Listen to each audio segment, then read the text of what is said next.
Hey, what's going on, guys? I'm OBJ everyday, and this is Master Spy. So, John's at PAX Prime. He's enjoying himself, being preoccupied with games and meeting people, and, just having fun. And while he's there in Seattle, he asked me to review this game for you. So, I will. This is a stealth-based platformer. It's coming out on September 8th on PC, and I think it's going to be around $10, though if you're crafty and look out, I think there are a couple of discounts on the Humble Store and on the developers' websites. So, with that out of the way, let's just get right into this. Oh, and I tried recording this live. Unfortunately, it gets really hard, and I just kept failing and get like 40 deaths per level going into World 2. So I just had to kind of do the individual level stuff and edited that down for you guys, so you don't need to like watch my ooh, oh shit, fuck, sort of moments. So let's get into a perfect run of the beginning of this game while I yammer on about how great it is.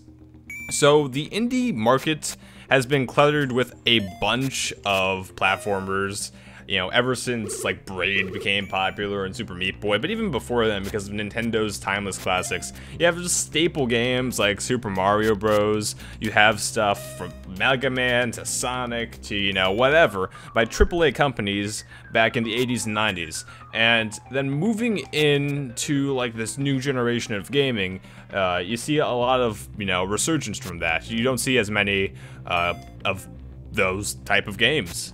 So the indie scene has really pushed to create, some of those old 8-bit platformers, but using newer stuff to do that, which can sometimes make it better. So this is a stealth-based platformer, and it's not the most original concept. It's been done before, but what I find really cool about it is it's executed really well in this game.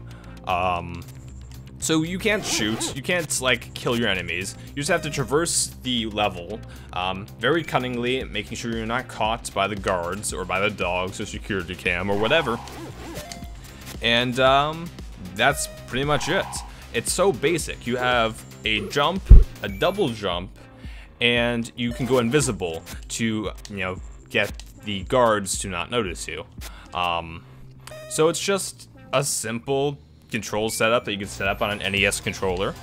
Yeah, at the same time, it's so much, there's so much there in the game. There's only 50 levels, I believe, although there are some secret ones.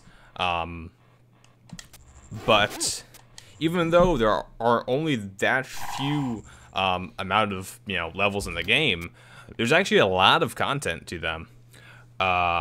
They get extremely hard, as I said at the beginning. And that creates, that Super Meat Boy-esque, I want to be the Bashi sort of, like, difficulty to it. It ramps up really quickly. I ran through World 1 just to kind of get a feel for the game. And then when I tried to play World 2, it just started getting harder. It also doesn't do the treating you like an idiot thing that many like modern Nintendo games do, where they over-tutorialize it, and they make sure you know every single control before jumping into the game. Where in this game, it's not like that at all. So you'll just jump in, start exploring, and you'll have to kind of figure stuff out in order to know what happens, what the world's like, and explore from there. And you'll see a little bit more of that in World 2 once we get there in the video. What you're watching right now is something also that I really like about this game. It's the like story behind it. Like most, older platformers don't have, the most interesting story.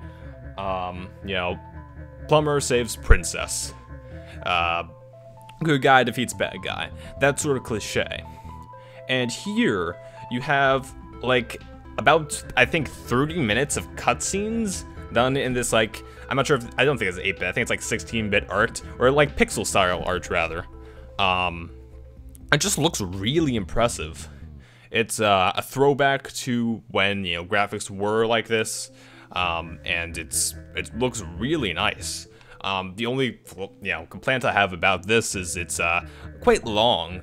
If you'll notice, and well, not the perfect scenario, but in a good scenario where you're rushing through the levels, going through them one by one to make sure you get like 0 deaths and do the fastest time you possibly can, it takes about like 2 minutes to do World 1, and the World 1 cutscene takes about like 4 minutes. So it's something you have to drag yourself through if you want to get invested.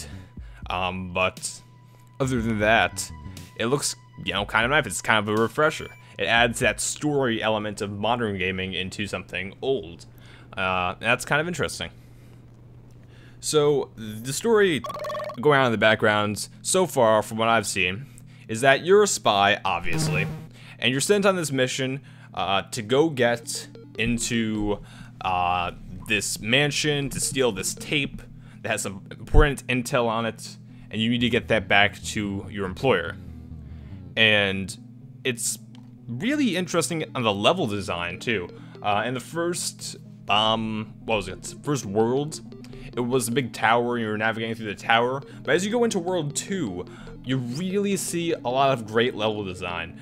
You start out like in the forest on this island, and you make your way through the highland to the house, through different rooms of the house, through the levels, and you can visually see the difference level by level. The art design is just amazing in this game, and I really praise it for that. You also notice there's a lot of great music in this game. Nothing that's, the cheap, well, not cheap, but like the 8-bit like style NES music where you have limited resources of what sounds you can use until you get to about like the N64 era. I think the Sega Dreamcast too. I'm not a big fan. Well, I'm not a big fan, but I didn't really play any other consoles besides Nintendo when I was growing up personally. So I'm not familiar with like Sega, Atari, all that sort of stuff.